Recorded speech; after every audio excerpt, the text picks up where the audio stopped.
Welcome back to our channel. నేను మీ కావ్య. ఇవాళ మనం రచన గారితో ఉన్నాం మన స్టూడియోలో. ట్రాన్స్జెండర్స్ ఇష్యూస్ నెంబర్ ఆఫ్ అయిపోయాయి. సో గతంతో పోలిస్తే చాలా వాళ్ళపైన క్రైమ్ రేట్ అనేది కూడా పెరుగుతుంది. అసలు ఎందుకు? అండ్ ట్రాన్స్జెండర్ కమ్యూనిటీ ఎప్పుడు కూడా సొసైటీలో వాళ్ళకంటూ ఒక సపరేట్ కమ్యూనిటీ, వాళ్ళ లైఫ్ వాళ్ళు ఉండేది. కానీ ఇప్పుడు మాత్రం అట్లా లేని పరిస్థితి. సో మ్యారిటల్ ఇష్యూస్ కావచ్చు, లవ్ అఫైర్స్ కావచ్చు, మర్డర్స్ కావచ్చు, ఇట్లాంటివన్నీ కూడా చూస్తున్నాం. ఎందుకు ట్రాన్స్జెండర్స్ లైఫ్ ఒక టర్నింగ్ పాయింట్ అయింది? ఇలాంటి విషయాలన్నీ కూడా తెలుసుకుందాం. ఇక ప్రజెంట్ రచన గారితో మాట్లాడు. నమస్తే అండి. నమస్తే అండి. సో ఏంటి ట్రాన్స్జెండర్స్ కమ్యూనిటీ ఎట్లా ఉంది అసలు ఇప్పుడు? చాలా కష్టమైన పరిస్థితిలోనే ఉంది. ఎందుకంటే కొన్ని తరాలుగా ఉన్న వివక్షత ఏదైతే నాటుకుపోయిందో సమాజంలో, దాన్ని ప్రతిరోజు ప్రతి క్షణం కూడా పోరాడుతూ సమాజం ముందుకు వెళుతుంది. ఆ ప్రక్రియలోనే చాలా హింస వాళ్ళతోటి, మా కమ్యూనిటీ తోటి మేము రోజు చూస్తున్నాం అన్నమాట. సో అంటే హోప్ లేకపోలేదు, ఆశ ఉంది. ఎప్పటికైనా కానీ ఈ పరిస్థితుల్లో మార్పు వస్తుందని. ద్వేషం ఇంకా రోజు రోజు పెరుగుతుంది. బట్ అందరం, ముఖ్యంగా ఎవరైతే నాన్ ట్రాన్స్ వాళ్ళు ఉన్నారో సమాజంలో, వాళ్ళు కనుక మనసు పెడితే ఖచ్చితంగా మా పరిస్థితి మారుతుందని అనుకోవచ్చు. రచన గారు, యాజ్ ఎ ట్రాన్స్ గా ఈ సొసైటీకి మిమ్మల్ని మీరు ఎప్పుడు పరిచయం చేసుకున్నారు? ఎన్ని ఇయర్స్ అవుతుంది అసలు? ఆల్మోస్ట్ 25 years అండి. ఈ 25 years లా పాస్ట్ 2 years గురించి ఒకసారి మాట్లాడుకుందాం. చాలా కష్టమైన అనాలి. కోవిడ్ తర్వాత చాలా కష్టాలు చూసామన్నమాట. కోవిడ్లో మీ అందరికీ తెలుసు, అందరూ ఇళ్లలోనే, మా వాళ్ళైతే కేవలం భిక్షాటన మీద, సెక్స్ వర్క్ మీద ఆధారపడ్డవాళ్ళు కాబట్టి కనీసం తిండికి కూడా గింజలు లేవు అనమాట. Day 4 నేను బయటకు వచ్చి అందరికి ఇంటింటికి పోయి రేషన్ పంచాము. మా వాళ్ళ గురించి మా వాళ్ళే పని చేయాలి, వేరే వాళ్ళు ఎవరు కూడా ముందుకు రాలేదన్నమాట. అట్లా కోవిడ్ ఫస్ట్ దానిలో అట్లా చేశాక చాలా మందికి వాళ్ళ పారంపరిక వృత్తి ఏదైతే ఉందో, భిక్షాటన, సెక్స్ వర్క్ కానీ, అది మొత్తానికి క్లోజ్ అయిపోయింది, బంద్ అయిపోయింది మొత్తానికి. సో వాళ్ళకి కిరాయిలతో సహా రేషన్, గ్రోసరీస్ ఒకసారి కాకుండా 2 సార్లు 3 సార్లు, ఎవరికైతే ఏ ఉపాధి లేదో వాళ్ళకి వ్యాపారాలు కొన్ని అవన్నీ స్టార్ట్ చేయడం జరిగిందనమాట. ఆ తర్వాత మెల్లగా కోలుకున్నాక మేము చూసింది ఏంటంటే, ముఖ్యంగా ఏదైతే చట్టాల్లో మార్పులు వచ్చినాయో, సుప్రీంకోర్టు జడ్జిమెంట్ కానీ, ట్రాన్స్జెండర్ యాక్ట్ కానీ, రూల్స్ కానీ, ఇవన్నీ వచ్చినాక గవర్నమెంట్ కూడా పనిచేయడం స్టార్ట్ చేసింది కమ్యూనిటీ కోసం. సపరేట్ డిపార్ట్మెంట్ పెట్టడము, వెల్ఫేర్ స్కీమ్స్ అవన్నీ ఇవ్వడం. బట్ ఇవన్నీ జరుగుతూ ఉన్నాయి. ఒక పక్కన ఎంతైతే విజిబిలిటీ వచ్చిందో, ఎంతైతే కనపడుతున్నారో ట్రాన్స్జెండర్ వ్యక్తులు సమాజంలో, అంతకన్నా రెట్టింపు వాళ్ళతోటి హింస మాత్రం కనపడుతూ ఉంది. అసలు ట్రాన్స్జెండర్స్ ఏం చేస్తారు? భిక్షాటన, సెక్స్ తప్ప వేరే ఏమీ లేవండి వాళ్ళకి ప్రస్తుతానికి. ఈ రెండే ఈ ఆల్టర్నేటివ్ తప్ప వేరే ఆల్టర్నేటివ్ లేదు. మరి ఏంటి ఈ మధ్యలో లవ్ అఫైర్స్, మ్యారిటల్ ఇష్యూస్ ఏంటి ఇవన్నీ? లవ్ అఫైర్స్ ఎప్పుడు ఉన్నాయి యాక్చువల్గా. ఇప్పుడు మనకి విజిబిలిటీ పెరగబట్టి అవి మీడియాలోకి వస్తున్నాయి అన్నమాట. సో అంటే ఈ చట్టం నేను చెప్పాను కదా, 2014 ఏదైతే సుప్రీంకోర్టు జడ్జిమెంట్ ఉందో, ఎప్పుడైతే సుప్రీంకోర్టు అన్నదో ట్రాన్స్జెండర్ వ్యక్తులకు కూడా, సముదాయానికి కూడా సమాజంలో రాజ్యాంగ హక్కులు ఉన్నాయి, సమానత్వం ఉంది వాళ్ళకి అని, స్వేచ్ఛ ఉందని ఎప్పుడైతే సుప్రీంకోర్టు ఆఫ్ ఇండియా చెప్పిందో, అప్పటి నుంచి ఒక విజిబిలిటీ పెరిగింది, ఒక యాక్సెప్టెన్స్ని పుష్ చేసుకుంటా వచ్చాం మేము కమ్యూనిటీ తరఫు నుంచి. సమాజంలో మాకు సమాన హక్కులు ఉన్నాయి, మాకు స్వతంత్రం ఉండాలి. అప్పుడు దాకా ఓన్లీ భిక్షాటనకి పరిమితమైన మా వాళ్ళు కూడా చదువుకుంటారు, ఉద్యోగాలు ఇవ్వండి, ఉద్యోగాలు చేస్తారు, వ్యాపారాలు చేస్తారు. ఇవన్నీ మేము అడ్వకేట్ చేసుకుంటా వచ్చాం సమాజంలో. ఎలా అయితే ఆ 2 వృత్తులు పరిమితం కాకుండా వేరే వాటిల్లోకి, ఫీల్డ్స్లోకి ఎంటర్ అవడానికి ట్రై చేస్తూ ఉన్నాము. అది కోర్టు ద్వారా కావచ్చు, లేదా కొన్ని కంపెనీలకు వెళ్ళి వాళ్ళని బతిమాలుకొని దాని ద్వారా కావచ్చు, ఏ విధంగా కావచ్చు. ఎలా అయితే విజిబిలిటీ పెరిగిందో యాక్చువల్గా. సో ముఖ్యంగా విజిబిలిటీ పెరగటం వల్ల అసలు వీరు ఈ స్పేసెస్ ఎందుకు వస్తున్నారు, ఇది అనాదిగా ఉన్న ఏదైతే కొన్ని అపోహలు, భయాలు ట్రాన్స్జెండర్ కమ్యూనిటీకి, వీళ్ళు మన పిల్లల్ని కిడ్నాప్ చేసి తీసుకుని వెళ్ళిపోతారేమో, వీళ్ళ సాంగత్యం మంచిది కాదు, వీళ్ళు మంచి వ్యక్తులు కారు, వీళ్ళు అసలు మగవాళ్ళే చీర కట్టుకొని వస్తారు ట్రాన్స్ మహిళలు అయితే. యాక్చువల్గా ట్రాన్స్ పురుషుల విషయం అయితే చాలా బాధాకరంగా ఉంది అనుకోండి. దాని గురించి మాట్లాడే వాళ్ళే తక్కువ, చాలా మంది. వాళ్ళతో జరిగిన హింస కూడా చాలా తక్కువ మాట్లాడతారు. సో ఇదంతా ఒక కన్ఫ్యూజ్డ్ స్టేట్ ఉంది, ఏదైతే పరిస్థితి ఉంది. సో ఈ పరిస్థితుల్లో ఏదైతే ఓన్లీ భిక్షాటన ఇదే సెక్స్ వృత్తే ఓన్లీ రిసోర్స్ ఉన్నాయో గవర్నమెంట్కి మాకు ప్రాపర్ ఎడ్యుకేషను వేరే వృత్తులకి ఉద్యోగాలకి ఇవ్వమంటాం, వాళ్ళు ఇవ్వటము ఒక పెద్ద ఛాలెంజ్ అయిపోయింది అనమాట. అక్కడ కూడా వెళ్ళినా కూడా గవర్నమెంట్ ఫస్ట్ నుంచి ఏమనేదంటే మీకు రిజర్వేషన్లు అయితే ఇస్తాము, బట్ కానీ మీరని చెప్పుకొని వేరే మగవాళ్ళు ఆడవాళ్ళు వచ్చి తీసుకుంటారేమో కదా, సో అప్పుడు మీరే బెనిఫిట్లో లేకుండా. ఎందుకంటే సుప్రీంకోర్టు ఏం చెప్పిందంటే సెల్ఫ్ ఐడెంటిటీ బేస్ చేసుకొని ట్రాన్స్జెండర్ వ్యక్తుల ఐడెంటిటీ ఉండాలని చెప్పింది. సర్జరీ ఇంపార్టెంట్ కాదు, సెల్ఫ్ ఐడెంటిటీ. ఎవరైనా వాళ్ళంతా వాళ్ళు ట్రాన్స్జెండర్ వాళ్ళు స్త్రీ పురుషులుగా ట్రాన్స్జెండర్ వారుగా వాళ్ళు గుర్తించుకోవచ్చు అని చెప్పింది. సో అడ్మినిస్ట్రేషన్కి గవర్నమెంట్కి సమాజానికి ఉన్న ఒక కన్ఫ్యూజన్ ఏంటంటే అయితే ఎవరన్నా వాళ్ళు ట్రాన్స్జెండర్గా డిక్లేర్ చేసుకోవచ్చా? అట్లాంటప్పుడు ట్రాన్స్జెండర్కి సంబంధించిన ఏదైతే వెల్ఫేర్ ఉందో స్పెసిఫిక్గా మనం ఇస్తుందో స్టేట్, దాన్ని అందరూ తీసుకుంటారు కదా, మీ దాకా రాదు కదా, లేదా దానికోసమే ప్రత్యేకించి ట్రాన్స్జెండర్గా మారుతారు కదా. ఇవన్నీ చాలా భయాలు ఆందోళనలు ఉన్నాయన్నమాట. అలా కాదు, ఎవరు కూడా ట్రాన్స్జెండర్ వ్యక్తులుగా స్వతహాగా తయారవ్వరు, లేదా ఒక ఉద్యోగం కోసము ఒక వెల్ఫేర్ తీసుకోవడానికి వాళ్ళంతా వాళ్ళు మార్చుకోరు. ట్రాన్స్జెండర్ ఐడెంటిటీ అనేది చాలా వివక్షతాపూరితమైన ఐడెంటిటీ కాబట్టి దాన్ని అంత సునాయాసంగా ఎవరు తీసుకోవడానికి వీలు కాదని అప్పటి నుంచి కూడా చెప్తా వస్తాను, 2014 నుంచి కూడా. అసలు నిజంగా ఈ కన్ఫ్యూజన్ ఇప్పటికి కూడా ఉంది. ఎవరండి ట్రాన్స్జెండర్స్? అంటే కన్ఫ్యూజన్ ఎందుకు ఉంది అంటే మన సమాజమే బైనరీలో ఉంది. ఆడ మగ అనేది ఇప్పుడు ఎవరైనా మిమ్మల్ని అడిగారు అనుకోండి మీ సెక్స్, ఇప్పుడు ఒక కాలం ఇస్తుంది. ఇప్పుడు స్కూల్ అడ్మిషన్స్లో కానీ హాస్పిటల్స్లోకి వెళ్తే సెక్స్ రాయమని అంటారు, అక్కడ మేల్ ఫీమేల్ ఉంటుంది, జెండర్ ఎవరు అడగరు కదా. సో జెండర్ అనేది ఉందా లేదా, జెండర్ అనేది ఏంటి, మనందరం జెండర్ గురించి చాలా, అంటే ముఖ్యంగా మహిళా ఉద్యమం అయితే చాలా దాన్ని అడ్వకేట్ చేసింది కదా. జెండర్ అనేది సమాజం ఇచ్చిన జెండర్ అనేది సమాజం ఇచ్చిన గుర్తింపు. సెక్స్ అనేది పుట్టుకతో వచ్చింది, శారీరకంగా వచ్చింది. జెండర్ అనేది సమాజం ఇచ్చింది. జెండర్ కూడా సమాజంలో రెండే ఉంది, ఆడమగ. సెక్స్ అనేది కూడా ఆడమగ అనే సమాజం యొక్క అర్థం అనమాట. సో ఇది ఏదైతే బైనరీలో ఉందో ఇది కాదు. ఈ బైనరీలో కాకుండా మిగిలిన జెండర్ వ్యక్తులు కూడా ఉంటారు, వేరే సెక్స్లో పుట్టిన వ్యక్తులు కూడా, పిల్లలు కూడా ఉంటారు అనేది ఒక బేసిక్ నాలెడ్జ్ సమాజంలో లేదు. దానివల్ల ట్రాన్స్జెండర్ వ్యక్తులు ఒక యూనికే ప్రశ్నార్థకం అనమాట సమాజంలో. అసలు వీళ్ళు ఎవరు, వీళ్ళు మగవాళ్ళేగా ఆడవాళ్లేగా, వాళ్ళ తయారయ్యారు, ఇదొక వ్యాధి, ఇదొక రుగ్మత, వీళ్ళని మార్చొచ్చు మందుల ద్వారా పూజల ద్వారా, ఇవన్నీ కూడా అపోహలు. అస్సలు కాదు. ఇప్పుడు మిమ్మల్ని ఆడవారు ఉన్నారు, మిమ్మల్ని మందుల ద్వారా పూజల ద్వారా నేను ట్రాన్స్ చేయలేను కదా, అలానే ట్రాన్స్ వాళ్ళని ఆడవాళ్ళు మగలుగా మార్చడానికి వీలు కాదు. సో అట్లాంటివి కూడా ఉన్నాయి, అలాంటి అపోహలు కూడా ఉన్నాయి సొసైటీలో చాలా ఉంటాయి. అసలు ఏంటి ఇప్పుడు ఇన్ కేసు పిల్లలు కొంతమంది యాక్సెప్ట్ చేస్తారు, కొంతమంది యాక్సెప్ట్ చేయని పొజిషన్స్ లో కూడా ఇంకా ఉన్నారు. సో కొన్ని పల్లెటూర్లలో they won't accept it all. అప్పుడు పిల్లలు బయటకు వచ్చేస్తున్నారు, వాళ్ళు ఎక్కడ పోతున్నారు అసలు? ఎవరైతే వాళ్ళంతటి వాళ్ళు బైనరీలో సెట్ కారు, అంటే ఆడపిల్లలుగా పుట్టి మగపిల్లగా ప్రవర్తించే వాళ్ళు, మగపిల్లగా పుట్టి ఆడపిల్లగా ప్రవర్తించే వాళ్ళు, వాళ్ళ గురించి అసలు మనం మాట్లాడుకోవటమే ఇంకా స్టార్ట్ చేయలేదు. ట్రాన్స్జెండర్ ఒక మూమెంట్ గా మనం ఐడెంటిఫై చేస్తే అందులో ఇంకా ఇప్పుడు బయటపడిన, అంటే వాళ్ళు యాక్సెప్ట్ చేసుకుని మేము ట్రాన్స్జెండర్ వ్యక్తులను బయటకు వచ్చిన వాళ్ళ గురించి మనం మాట్లాడుకుంటున్నాం. బట్ మేమందరం ఒకనొక టైంలో పిల్లలుగానే ఉన్నాం కదా, అప్పుడు చాలా బాధలు మేము పడి ఉంటాం. మాకి ఒక కన్ఫ్యూజన్ ఉంది, నేను ఎందుకు అబ్బాయిగా పుట్టాను, అమ్మాయిలా ఎందుకు బిహేవ్ చేస్తున్నాను అని. సో అట్లాంటి స్టేజ్ లో ఎలాంటి వసతులు ఇంకా స్టిల్ అట్లీస్ట్ కల్పించడం దూరము, అట్లాంటి గురించి మాట్లాడుకోవడమే అసలు చేయట్లేదు. ఇంకా దానివల్ల ఒక నష్టం ఏంటంటే మనది అత్యధిక జనాభా గల దేశం.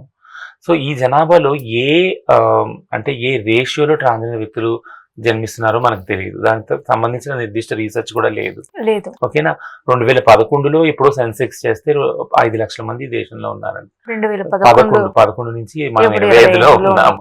వాళ్ళకి సెన్సెస్ కూడా మారిపోయి, అంటే కొన్ని కోట్ల జనాభా దాటి ఉంటుంది. ఇందులో కొన్ని కోట్ల మంది ట్రాన్స్జెండర్ వ్యక్తులు కూడా ఉంటారు. సో ఒక అండర్స్టాండింగ్ ఏంటి అంటే, ఒకవేళ ట్రాన్స్జెండర్ వ్యక్తులకి బయటపడే ఒక వెసులుబాటు లేకుండా ఉంటే, వాళ్ళు చెప్పుకునే వెసులుబాటు లేకపోతే, వాళ్ళు వారంతట వారే అంతర్మదనంగా, అంటే నాకేమవుతుందో, ఎలాంటి పరిస్థితి ఫేస్ చేయాల్సి వస్తుందో అని పిల్లలు అప్పటి నుంచి కూడా. ఇప్పుడు నేను పిల్లగాడుగా ఉన్నప్పుడు స్కూల్కి పంపిస్తుంటే నేను ఏ టాయిలెట్కి వెళ్ళాలనేది కన్ఫ్యూజన్ నాకు, బాయ్స్ దా గర్ల్స్ దా అని. ఈ బేసిక్ కన్ఫ్యూజన్ని డీల్ చేయడానికి ఇంకా మనం ముందుకు రావట్లేదు స్కూల్స్లో. సో స్కూల్స్లో అటువంటి పిల్లలకి కౌన్సిలర్ ఉండాలా, ఏ వాష్రూమ్కి వెళ్ళడానికి భయపడతా ఉంటే ఆ కౌన్సిలింగ్ పద్ధతి ద్వారా వాళ్ళకి చెప్పాలా, ముఖ్యంగా ఆ పిల్లలకున్న కన్ఫ్యూజన్ పోగొట్టాలి. ఆ పిల్లల పట్ల టీచర్స్కి, నాన్ టీచింగ్ స్టాఫ్కి, స్కూల్స్లో లేదా పేరెంట్స్కి ఉన్న కన్ఫ్యూజన్ పోగొట్టాలి. సో అక్కడి నుంచి హ్యాండిల్ చేస్తే ఇది ఒక హెల్త్ ఇష్యూ, ఇది ఒక సోషల్ ఇష్యూ, జెండర్ అనేది అన్ని రకాలుగా డీల్ చేయాల్సిన ఇష్యూ. నేను అడిగేది ఏంటంటే యాక్సెప్టెన్సీ లేని ఫ్యామిలీస్ చాలా ఉన్నాయి. సో ఫ్యామిలీస్ పిల్లల్ని బయటికి వెళ్ళిపోవడము, లేదంటే వాళ్ళని స్ట్రెస్ చేయడం వల్ల ఆ పిల్లలే బయటికి రావడం, వాళ్ళు ఎక్కడికి వెళ్తున్నారు అసలు, తర్వాత ఎటు మాయమైపోతున్నారో తెలియదు. ఒక 3 years 4 years మళ్ళీ ట్రాన్స్ గా చేంజ్ అయ్యి వస్తున్నారు. ఎక్కడికి వెళ్ళిపోతారు అసలు వాళ్ళు? మాయమైపోతున్నారు అంటే తెలియకుండా అయితే పోరు, ఎందుకంటే ఫ్యామిలీకి తెలుసు. ఇప్పుడు ఒక 4 పిల్లల్లో ఒక పిల్లాడు ట్రాన్స్ గా ఉన్నాడు అనుకోండి ఫర్ ఎగ్జాంపుల్, తల్లిదండ్రులకు తెలుస్తుంది, అట్లీస్ట్ తల్లికి కూడా తెలుస్తుంది. తల్లి కొంతకాలం వరకు ప్రొటెక్ట్ చేయగలదు ఆ పిల్లాడిని, ట్రాన్స్ నా పిల్లాడు ట్రాన్స్ అని. ఎందుకంటే తల్లి క్లీన్ అబ్జర్వేషన్ చేస్తుంది కన్నత్తనే కాబట్టి, ఎక్కువ టైం స్పెండ్ చేస్తుంది కాబట్టి పిల్లలతో. బట్ తండ్రికి because he is head of the family, మనది పేట్రియార్కల్ సెటప్ కదా, పురుషాధిక్య సమాజం, తండ్రి మాత్రమే హెడ్ గా ఉన్నాడు ఫ్యామిలీకి.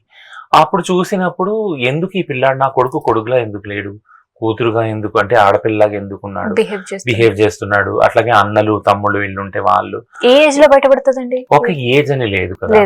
ఇప్పుడు నేనున్నాను అంటే నేను అసలు బయట కూడా పడలేదు, నా అంతటి నేనే ప్లాన్ చేసుకున్నాను. చిన్నప్పటి నుంచి నన్ను నేను ఆడపిల్లని అనుకున్నాను నేను. సో అట్లా నేను ప్లాన్ చేసుకున్నాను. ఏంటంటే నా ఊహ వచ్చిన దగ్గర నుంచి ఒకవేళ నేను ఇట్లా ఉన్నానని బయటపడితే నన్ను ఇంట్లో నుంచి పంపించేస్తాను. నాకు అప్పుడు ఎడ్యుకేషన్ దొరకదు, ఇవన్నీ వసతులు దొరకవు, అప్పుడు నేను ఎక్కడ పోవాలని ఒక భయం ఉండి నేను బయట కాలేదు, కమౌట్ కాలేదు. యాక్చువల్గా ట్రాన్స్ నేను గ్రాడ్యుయేషన్ కంప్లీట్ చేసాక కమౌట్ అయ్యాను. సో అదంతా నేను చిన్నప్పటి నుంచి ప్లాన్ చేసుకున్నాను. అది చాలా కష్టమైన పని యాక్చువల్ గా. నేను చెప్పడానికి ఇట్లా ఉంది కానీ ఒక పిల్లాడుగా, ఒక మగ పిల్లాడుగా చిన్నగా కొన్ని స్ట్రగుల్స్, కొన్ని అంటే చెప్పలేని బాధలు అవన్నీ అణుచుకొని, అది ఎవరికి చెప్పుకోలేక తల్లిదండ్రులు చెప్పుకుని అర్థం చేసుకుంటారు లేదా అని ఆ బాధ అసలు అది అంటే అది బాధగా మాకు తెలుస్తుంది కానీ చెప్పినా కూడా అర్థం కాదు అన్నమాట. సో అట్లాంటి స్థితిలో ఇంకా చాలా మంది పిల్లలు ఇప్పటికీ ఉన్నారు. థింగ్ ఏంటంటే ముందు ఫ్యామిలీకి సెన్సిటివ్, వాళ్ళు ఒకవేళ వాళ్ళు బయటపడ్డాక కొన్ని లక్షణాలతోటి అప్పుడు ఫ్యామిలీలో యాక్సెప్టెన్స్ తగ్గిపోతుంది. చిన్న పిల్లాడప్పుడు ఏదో ముద్దుగా పిల్లాడు అమ్మాయి పనులు చేస్తున్నాడు, ముగ్గులు వేస్తున్నాడు, బాసనలు అవుతున్నాడు, బట్టలు ఉతుకుతున్నాడు అంటే పర్వాలేదు, తల్లికి కూడా కొద్దిగా హెల్ప్ చేస్తున్నాడు. అది ఒక టీనేజ్ వచ్చినాక అదే పిల్లాడిని చూసినప్పుడు లేదు నువ్వు మగపిల్లాడు మగ పనులనే చేయాలి, మగపిల్లాడిలాగానే బిహేవ్ చేయాలి, ఆడపిల్లలాగా ఎందుకుంటావు, మాకు కూడా అంటే సిగ్గుచేటు అవుతుంది, మొత్తం చుట్టుపక్కల ఉన్న వాళ్ళు గేల్ చేస్తారు. ఇదంతా చేయబట్టి అదొక మెంటల్ టెన్షన్, టార్చర్ స్టార్ట్ అవుతుంది. అప్పుడు నేను ఎందుకు ఉండాలి అసలు అంటే ఈ స్పేస్ లో రోజు నేను ఇంత వైలెన్స్ గురవుతుంటే నువ్వు మంచి కాదు, నువ్వు చేసి చెడు, నువ్వు ఇట్లా కాదు అట్లుండు, ఇది తిను, ఇది కట్టుకోకు, ఇవన్నీ అనే పిల్లలు ఎక్కడ ఉంటారు, ఏదో ఒక రోజు విసుగొచ్చి వాళ్ళు వెళ్ళిపోతారు ఇంట్లో నుంచి. వెళ్ళిపోయాక పేరెంట్స్ ఏంది పోయిందా పోని, మళ్ళీ వీళ్ళు ఎక్కడికి వెళ్ళిపోతున్నారు. సో వీళ్ళందరూ ఏదైతే ఇప్పుడు మనం చూస్తామో రోడ్డు మీద భిక్షాటన కానీ సెక్స్ వర్క్ కానీ, అక్కడ ఒక సమాజం సముదాయం సమాజంలో ఒకటి రెడీగా ఉంది, హిజ్రా కానీ కిన్నర్లు కానీ ఏదైనా మీరు పేరు తీయండి, అక్కడికి వెళ్ళి అక్కడే పాపం తలదాచుకొని వాళ్ళ ప్రాణాలు కాపాడుకొని వాళ్ళు బ్రతుకు తెరువుకి భిక్షాటన సెక్స్ వర్క్ చేసుకుంటారు. కొన్ని సందర్భాల్లో పెళ్లిళ్ళు, తర్వాత కొన్ని పెళ్లి పందిళ్ళలో, కొన్ని ఫంక్షన్ హాల్స్ లో దే యూస్ టు డిమాండ్ నువ్వు 25,000 ఇవ్వాలి, నువ్వు 50,000 ఇవ్వాలి, సో ఇస్తేనే కదలడం లేదంటే కదలకపోవడం, ఏంటి ఇదంతా కూడా? సో అంటే ఇప్పుడు ఎప్పుడైతే గవర్నమెంట్ బేసిక్ ఎమ్యూనిటీస్ అంటాను నేను, ఏంటంటే అందరికి కావాల్సింది ఏంటి మనుషులకి సమాజంలో, రోటీ కపడా మకాన్, ఈ మూడైతే బేసిక్ కదా. ఈ మూడు పేద ప్రజలకి కల్పించే బాధ్యత ప్రభుత్వాలది. ఒకవేళ వాళ్ళు కల్పించకపోతే వాళ్ళు వేరే ఏదో ఒక వృత్తులు చేసుకొని భిక్షాటన కానీ ఇంకోటి కానీ జీవిస్తారు. మా సముదాయానికి సంబంధించి ఇప్పటికీ రేషన్ కార్డ్స్ లేవు, ఇప్పటికీ కూడా రేషన్ కార్డ్స్ లేవు, రేషన్ రాదు. సరే, అంటే గవర్నమెంట్ చేసే తప్పుకి సామాన్య జనం ఎందుకు బలి కావాలి అనేది నా ప్రశ్న. సో సామాన్య జనమే కదా ప్రభుత్వాన్ని ఎన్నుకునేది, సో సామాన్య జనమే ప్రభుత్వాలకి చెప్పాలి వీళ్ళకి కూడా అకామిడేట్ చేయాలని. సో అంటే నేను గర్వంగా చెప్పగలిగేది ఒక విషయం ఏంటంటే మొత్తం దేశంలో తెలంగాణ ప్రజానికం ఏదైతే ఎంత ఓర్పుతో యాక్సెప్టెన్స్ చేసిందో మా ట్రాన్స్జెండర్ కమ్యూనిటీని ఈ రోజు మేము మా కళ్ళ ముందు 43 మంది ట్రాఫిక్ వాలంటీర్స్ గవర్నమెంట్ ఏదైతే ఇచ్చిందో చూడగలుగుతున్నాం. ఎందుకంటే ఆ ధైర్యం మా కమ్యూనిటీ వాళ్ళు కూడా చేశారు. అదే ఆ టైంలో వాళ్ళు భిక్షాటం చేసింది అనుకో 1000-2000 ఈజీగా సంపాదిస్తారు రోజుకి. బట్ వద్దు, మాకు గవర్నమెంట్ ఇచ్చే 900 యాక్చువల్గా పర్ డే, దానికి మేము కట్టుబడి ఉంటాము, దానికి మేము అడ్జస్ట్ చేసుకుంటామని 40 మంది వాలంటీర్స్ వచ్చారు. అది వాళ్ళకి సాహసోపేతమైన ఒక డెసిషనే. అది కేవలం మన రాష్ట్రంలో జరిగింది, మొత్తం దేశంలో ఎక్కడ కూడా లేదు. థింగ్ ఏంటంటే ఎంచుకోవటం కూడా ఒక సాహసమే. ఎందుకంటే ఇప్పుడు మీరు నేను ఉన్నాం, మన ముందు ఒక 5 ఆప్షన్లు పెట్టి 5 ఉద్యోగాలు పెట్టి ఇందులో ఏది నువ్వు ఎంచుకుంటావు అని అడిగితే మనం ఏం చేస్తాం, ఎందులో శాలరీ ఎక్కువ ఉందో అదే ఎంచుకుంటాం కదా. సో సామాన్యంగా ఎవరైతే చదువు లేదో ట్రాన్స్జెండర్ కమ్యూనిటీకి 10 ఆప్షన్లు ముందు పెట్టి మీరు ఇదే ఎంచుకోండి అన్నప్పుడు చదువు ఉన్నా కూడా అన్నిటికన్నా ఎక్కువ వాళ్ళకి అంటే పైసలు వచ్చేది భిక్షాటన, సెక్స్ వైపు ఉన్నప్పుడు దాన్నే ఆటోమేటిక్గా ఎంచుకుంటారు. ఎందుకంటే ఇందాక చెప్పినట్టు వాళ్ళ డిమాండ్స్, వాళ్ళ నీడ్స్ చాలా ఉన్నాయి. సర్జరీస్ చేసుకోవాలి బాడీకి, ఇంటికి ఎక్కువ రెంట్లు కట్టుకోవాలి, ఇవన్నీ కూడా ఉన్నాయి కదా. అందుకని సో ఏంటి మ్యారిటల్ ఇష్యూస్ ఓన్లీ మ్యారిటల్ ఇష్యూసే కాదు, అవి లివింగ్ రిలేషన్స్, ఎఫైర్స్, లవ్, ఇవంతా కూడా ఉన్నాయి. చాలా సంవత్సరాల నుంచి కూడా ఎల్జిబిటీ కమ్యూనిటీలో మేము మ్యారేజ్ రైట్స్ ఇమ్మని అడుగుతా ఉన్నాం. ఎందుకంటే అప్పుడు అంటే ఎల్జిబిటీ దానిలో ట్రాన్స్జెండర్ వ్యక్తులకు సంబంధించి ముఖ్యంగా మేమందరూ చెప్పింది ఏంటంటే మా సముదాయంలో పెళ్లిళ్ళు కాకపోయినా కానీ లివింగ్ రిలేషన్, అంటే మా ట్రాన్స్ మహిళలు మగాళ్ళతో కలిసి జీవించడం అనేది, పెళ్లి చేసుకొని జీవించడం అనేది, సమాజానికి తెలియకుండా ఒకటిగా ఉండి జీవించేది అనేది చాలా ఎప్పటి నుంచో అన్నదిగా ఉంది. అది సమాజం చూసి చూడకుండా వదిలేసింది. బట్ ఆ రిలేషన్షిప్స్ లో చాలా వైలెన్స్ ఉంది. ఇప్పుడు మనకి ఓన్లీ మేల్ ఫీమేల్ రిలేషన్షిప్ లోనే, మ్యారేజెస్ లోనే చాలా వైలెన్స్ ఉంది కదా.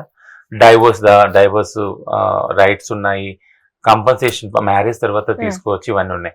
అవి ఏవి లేవు. ఎప్పుడైతే లేవో, ఎవరైతే పార్ట్నర్షిప్ లో ఉంటున్నారో, లవ్ అఫైర్లు ఉన్నాయో, లేదా ఏ గుళ్ళోకి వెళ్ళి పెళ్లి చేసుకుంటున్నారు మ్యారేజెస్, ఆ జంటలు విడిపోయినప్పుడు ఎటువంటి ఆబ్లిగేషన్స్ ఉండట్లేదు బోత్ ఆఫ్ ద పార్టీస్. ఇప్పుడు నేను ఒక సైడ్ నేను మాట్లాడను, మాక్సిమం ట్రాన్స్ ఉమెనే లాస్ లో ఉంటాను, నాకు తెలుసు. అది బీయింగ్ ఏ ట్రాన్స్ ఉమెన్ అలాంటి పరిస్థితి నేను ఎదుర్కొన్నాను కాబట్టి. బట్ సమాజం ఏమంటదంటే, అసలు ట్రాన్స్ ఉమెన్ అయ్యి మీకెందుకు పెళ్లి, మీకెందుకు రిలేషన్షిప్, ఇవన్నీ అనొచ్చు.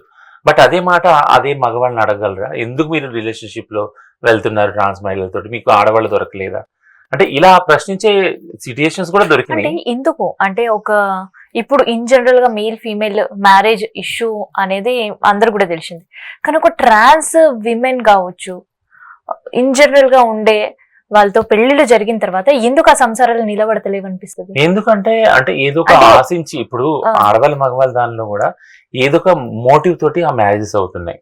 అది కట్నం కావచ్చు, ఇంకోటి కావచ్చు. ఆ తర్వాత వాడు జాబ్ చేయకుంటే మొత్తం భారం అంతా ఆ మీద పడుతుంది, ఆ పిల్ల మీద. సేమ్ మా దగ్గర కూడా ఏదైతే మగవాళ్ళు సోకాళ్ళు ఉన్నారో రిలేషన్షిప్ లో, వాళ్ళు బానిసలు అవ్వటం, వ్యసనాలకు బానిసలు అవ్వటం, తాగుడు గాని, గంజాయి గాని. మా వాళ్ళు ఏంటంటే ఒక్కరోజు కూడా పనికి వెళ్లకుండా ఉండరు. పొద్దున్న లెగిస్తే భిక్షాటనకన్నా వెళ్తారు, రాత్రి సెక్స్ వర్క్ వెళ్తారు. ఖచ్చితంగా వాళ్ళ దగ్గర మనీ ఉంటది. సో పెళ్ళైన తర్వాత కూడా చేయాల్సిన పరిస్థితేనా? పైసలు కావాలి అంటే చేయాలి కదా. అంటే అది పెళ్ళో లివింగ్ రిలేషన్షిప్ పక్కన పెట్టాలి. బట్ ఆ వచ్చిన వ్యక్తికి ఏం కావాలి, ఒక ఇల్లు కావాలి, వసతులు కావాలి, తన వ్యసనానికి డబ్బు కావాలి. అంతేగాని ఈ మహిళ ఏమైపోతుంది అనేది అసలు పట్టలేదు కదా.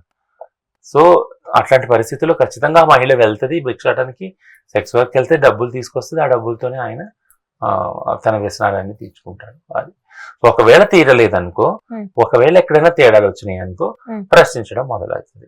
లేదా తన అవసరం తీరిపోయింది అనుకో, లేదా ఈ మహిళ కన్నా ఇంకొకళ్ళు వేరే మహిళ దొరికిందనుకో, సో కాల్డ్ మామూలు మహిళ, సిస్ మహిళ దొరికిందనుకో, ఆమెతో రిలేషన్షిప్ వెళ్ళిపోయినప్పుడు ఇంతకన్నా అది బెనిఫిట్ గా ఉంది కాబట్టి అట్టుకోవటం, ఇవన్నీ. ఈ అన్నిట్లో ఎక్కడ కూడా ప్రశ్నించే విధానం ఎక్కడుంది, చట్టంలో కూడా లేదు, పాలసీలో కూడా లేదు. సో అట్లాంటప్పుడు ట్రాన్స్ మహిళలు ఎవరైతే రిలేషన్షిప్ లో ఉంటున్నారో వాళ్ళకి భద్రత ఎక్కడుంది సమాజంలో? ఆ భద్రత లేకపోవడం, ట్రాన్స్ విమెన్ కి చాలా క్లారిటీ ఉంది ఈ విషయంలో. అంటే మ్యారిటల్ ఇష్యూస్ లో క్లారిటీ ఉంది, మ్యారేజ్ చేసుకున్నా చీట్ చేస్తారనే విషయం. అయినా ఎందుకు మళ్ళీ అంటే ఇన్ జనరల్ గా ఇప్పుడు ఒక విమెన్ ఉంది లేదంటే ఒక టీనేజర్ అమ్మాయి ఉంది అనుకో, వాళ్ళ పేరెంట్స్ కాషన్ చేస్తూ ఉంటారు, this is not age of A sex, this is not age of your marriage, this is age to study, job చేయడం, ఇదంతా కూడా. సో ఎంతో కొంత అవగాహన ఉంటుంది, అయినా ఆ ఏజ్ తో దే యూస్ టు డూ. కానీ ట్రాన్స్ వాళ్ళ క్లారిటీ ఉంది, ఆల్రెడీ ట్రాన్స్ వాళ్ళు ఫేస్ చేసిన ప్రాబ్లమ్ చూస్తున్నారు, మళ్ళీ ఎందుకు అదే మ్యారిటల్ ఇష్యూస్కి వెళ్తున్నారు? సో మీరు చెప్పిన దానిలోనే సమాధానం ఉంది. అంటే మామూలు ఆడవాళ్ళకి మగవాళ్ళకి ఒక సోషల్ నెట్వర్క్ ఉంది కదా. ఇప్పుడు ఫ్యామిలీ తీసుకుంటే ఒక సింగిల్ సోషల్ ఇన్స్టిట్యూషన్ అది. అది భార్య భర్తలే కాదు, భార్య తరపు వాళ్ళు భర్త తరపు వాళ్ళు ఉంటారు. అంటే ఇద్దరు వ్యక్తులే కాదు కదా, ఇద్దరు వ్యక్తుల చుట్టూ కొంతమంది 10 మంది 100 మంది ఉంటారు యాక్చువల్లీ. ఆ సోషల్ ప్రొటెక్షన్ అది ట్రాన్స్జెండర్ వ్యక్తులకి లేదు. ఎప్పుడైతే తన వాళ్లే, తన తల్లిదండ్రులే, అన్నదమ్ములే ఎప్పుడైతే వెళ్ళగొడతారో ఇంట్లో నుంచి, ఆ వ్యక్తి అందరికీ చులకన అయిపోతారు. సో వాళ్ళకి ఏ సోషల్ ప్రొటెక్షన్ ఉండదు. ప్లస్ కమ్యూనిటీ ఏదైతే హిజ్రా సముదాయంలో వెళ్తారో వాళ్ళు, అందులో వాళ్ళ పార్ట్నర్షిప్స్ కానీ, వాళ్ళ పెళ్లిళ్ళకి కానీ, వాళ్ళ లివింగ్ రిలేషన్షిప్ కానీ చాలా సైలెన్స్ ఉంది. వాళ్ళు ఏమంటారంటే, ఒకవేళ మీరు ఇట్లాంటి పార్ట్నర్షిప్ పెట్టుకుంటే this is on your personal responsibility, దానికి సంబంధించిన మంచి వచ్చినా చెడు వచ్చినా అది మీ రెస్పాన్సిబిలిటీ, మేము మాట్లాడడం. ఎందుకంటే అది మా స్పేస్ కాదు, అది మీ ప్రైవేట్ స్పేస్ కాబట్టి అక్కడ మేము మాట్లాడాం. ఏదైనా మంచిగా చెడైనా మీరే భరించాలి. సో ఇప్పుడు చూడండి, అన్ని వైపుల నుంచి చూసుకున్నా చట్టంలో భద్రత లేదు, కమ్యూనిటీలో లేదు, సొంత కన్నవాళ్ళ దగ్గర నుంచి లేదు. అప్పుడు ఆ రిలేషన్షిప్ కి ఏం భద్రత ఉంటుంది అసలు? ఆ వ్యక్తికి ఇప్పుడు మ్యారిటల్ ఇష్యూస్ నుంచి ఏదో ఇబ్బందులు వచ్చాయి, లేదంటే ఇంకా అది సెట్ అవ్వదనే క్లారిటీ వచ్చి బయటకు వచ్చిన తర్వాత కమ్యూనిటీ సపోర్ట్ ఎంత వరకు ఉంటుంది? బయటకు వచ్చాక కమ్యూనిటీ ఎప్పుడు అవైలబుల్ గానే ఉంటుంది. మా కమ్యూనిటీలో ఉన్న ఒకటి ఏంటి అంటే, ఎటువంటి బాధ వచ్చినా గానీ యాజ్ ఏ కమ్యూనిటీ హక్కును చేర్చుకుంటాం. అక్క, చెల్లి, వదిన, అమ్మ, ఈ రిలేషన్షిప్స్ ఉంటాయి కాబట్టి అది హక్కును చేర్చుకుంటాం. బట్ ఇప్పుడు మనం మాట్లాడుకోవాల్సింది ఏంటి అంటే, రిలేషన్షిప్స్ లో ఎప్పుడైతే ఉండి అక్కడ మర్డర్స్, సూసైడ్స్ అవుతున్నారో అక్కడ కమ్యూనిటీ యొక్క ప్రాపకం లేదు. అంటే అందులో కల్పించుకునే ఇది లేదు, ఎందుకంటే that is complete private space కదా వాళ్ళది. సో అందుకని ఎప్పుడైతే సూసైడ్ అయిపోతే ఆ సూసైడ్ ఎందుకు అవుతుంది అనే కారణాలు వెతకడం, అసలు ఎందుకు ఇట్లా అయిందని ప్రశ్నించడం, లేదా అలాంటి సూసైడ్లు ఇంకా కాకూడదు అని ఒక ప్రణాళిక రూపొందించుకోవడం ఇది ఏం లేదు. ఏం లేదు. సో నేను ఎప్పుడు కూడా మొత్తుకునేది ఏంటి అంటే, ప్రతి ఒక్క చావు కూడా ట్రాన్స్జెండర్ కమ్యూనిటీలో ప్రశ్నించాలి. మనం ఒక ఫ్యాక్ట్ ఫైండింగ్ జరగాలి. ఫర్ ఎగ్జాంపుల్, ఒక ట్రాన్స్ మహిళ ఆత్మహత్య చేసుకుంది, అది లైఫ్ ఫెయిల్యూర్ కావచ్చు, ఏమన్నా కావచ్చు. ఒక ఫ్యాక్ట్ ఫైండింగ్ చేసి ఒక డేటా జనరేట్ చేసి ఇంతమంది పోయారు ఈ సంవత్సరంలో, ఒక 20 మంది చనిపోయారు సూసైడ్ చేసుకొని, ఇట్లా కాకుండా ఏం చేయాలి అని ఎవరు ఆలోచిస్తారు వాళ్ళ గురించి? సమాజం అయితే ఆలోచించదు కదా. సమాజంకి మా తీరే పట్టింది లేదు, మేము బతికున్నామా చచ్చామే పట్టింది లేదు. ఇంక సూసైడ్ ద్వారా పోతేనేమి, ఇంకో ద్వారా పోతేనేమి, ఎవరు వచ్చి మమ్మల్ని కోసి అడ్డంగా కోసి నరికేసి పోగులు చేసినా వాళ్ళకి ఏం పట్టింది కదా. అలా కూడా అవుతుంది కదా. మన రీసెంట్ గా దీపు కేసు ఏది తనకాపల్లిలో ఏపీలో జరిగిందో, 5 ముక్కలుగా కోసాడు ఆయన, అంటే ఇదొక తీవ్రత చూస్తున్నాం హింసలో. ఏంటంటే తీవ్రత, ఒక ద్వేషం కూడా చూస్తా ఉన్నాం. అంటే ఉన్నంతకాలం సఖ్యంగా ఉండటము, తెచ్చిన డబ్బును ఎంజాయ్ చేయటము, ఇదంతా అయిపోయినాక ఒకవేళ ఏదైనా ఎదిరించి ప్రశ్నిస్తే హత్య చేయటము, క్రూరంగా ఈ ముక్కలు కోసి ఏదైనా చేయడం ద్వారా ఏంటంటే ఒక సమాజానికి ఒక సందేశం ఏంటంటే, జాగ్రత్త, మీరు ఎవరైనా మిగిలిన వాళ్ళు ఇలాంటివి చేస్తే మీకు కూడా ఇదే గతి పడుతుందని ఒక మెసేజ్ ఇవ్వటం. సో అప్పుడు ఎంత భయంతో మిగిలిన వాళ్ళు బతుకుతారు. యాక్చువల్గా మిగిలిన వాళ్ళు కూడా పార్ట్నర్స్ ఉండే ఉంటారు కదా, భర్తలు లివింగ్ రిలేషన్షిప్ లోనూ లవ్ లోనూ ఉండుంటారు కదా. వాళ్ళందరి పార్ట్నర్స్ కి ఏం మెసేజ్ వెళ్తుంది? చాలా మంది ఆ ఇన్సిడెంట్ అయ్యాక చాలా మంది ఫోన్ చేసి నాకు చెప్పింది ఏంటంటే, ఈవెన్ టెనెంట్, ఇప్పుడు ఓనర్ ఉన్నారు, ఒక ల్యాండ్ లార్డ్ కానీ, లేకుంటే చుట్టుపక్కల వాళ్ళు కానీ, ఒకవేళ రిలేషన్ వాళ్ళు ఫోన్ చేసి సీదా బెదిరించడం ఏంటంటే, చూసావు కదా ఎట్లయిందో అనకాపల్లిలో, అట్లా ముక్కలు కోసం నేను అడిగేవాళ్ళు లేరు. ఇట్లాంటివి కూడా విన్నాను నేను. విన్నప్పుడు నాకు అంటే, ఈ రోజు దీపుకు జరిగింది, రేపు ఇంకొక ఆమె జరుగుతుంది, నా వరకు రాదా? నాకు జరగదా? జరుగుతుంది కదా. మరి దీనికి ఎండ్ ఎక్కడ, ఫుల్ స్టాప్ ఎక్కడ అసలు? అది మనం అందరం ఆలోచించాలి కదా.